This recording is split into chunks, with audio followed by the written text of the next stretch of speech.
Good morning. Are you all ready? Sir, could we start off by having you give us a mic check? Please say and spell your first and last name. Robert Schroeder. Robert, common spelling, Schroeder, S-C-H-R-O-E-D-E-R. You good? Just speak up a little. All right. Good morning. Just after 11 p.m., protesters returned to Jefferson Square Park for their mobile march. At some point, individuals began tossing fireworks and possibly other types of explosives at Metro Hall and the Hall of Justice. Calls came in of windows being broken at Metro Hall and reports of shots fired. LMPD officers responded to the scene to try to get control of the situation. Officers negotiated with protesters in the park to have people step out of the park to do a scan to ensure the public safety.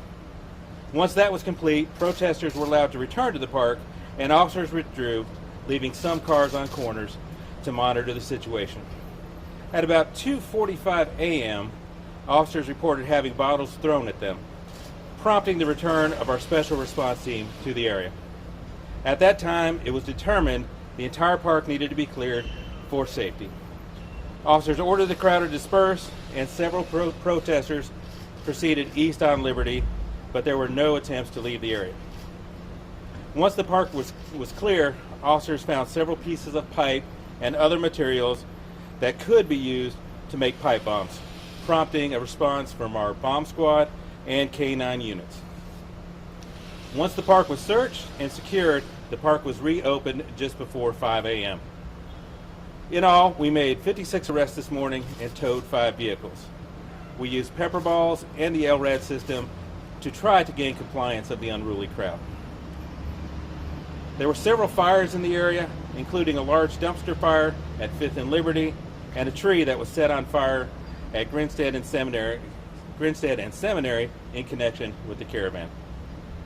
We continue to value the voices of those who come to peacefully protest and demonstrate their feelings.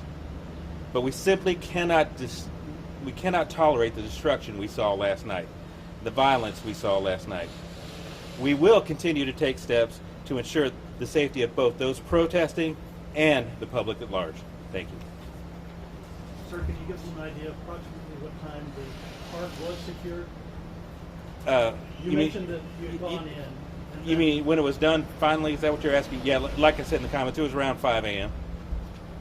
Under what statute was the park cleared? It was cleared for public safety, and obviously there were people throwing bottles and presenting a big threat to public safety. Do you have photographic evidence, video of the materials that you're describing as bomb-making materials? I believe you've been released some photos of what's been already released. One of the protesters we spoke to this morning described the police presence that was left there after the initial sweep as a force to contain them, that they could not leave. Your response, please? My response would be it was simply there to ensure order. Several of the vehicle protesters were doing, I guess you would call it a donut spin out, and we'd already seen violence that night with the explosions, so they were there just to ensure everybody's safe. If there were any protesters who couldn't get out, what would be, would it just be because the crowd was so big and what do you think? So when our team goes in, they go in a very slow and methodical fashion. They give plenty of time for anybody who's peaceful, anybody who's not involved, to get out of the area, and we certainly saw that last night, definitely during the first interaction, and most likely during the second interaction as well. People who wanted to disperse were given plenty of time to disperse.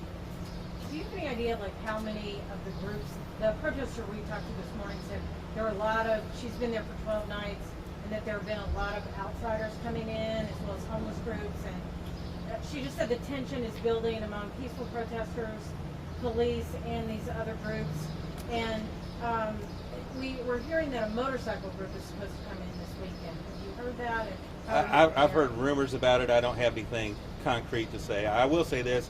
I have worked with several of the protesters, and I wouldn't say it's one group of protesters. There are several groups that are protesting. I've been able to work with several of them, and I think you've seen our officers working with several of them, including last night. For the most part, those relationships have gone well, but it is a variety of groups in there, and unfortunately last night some of those people wanted to cause some destruction. Can you say the number of arrests again? Number of arrests was 56.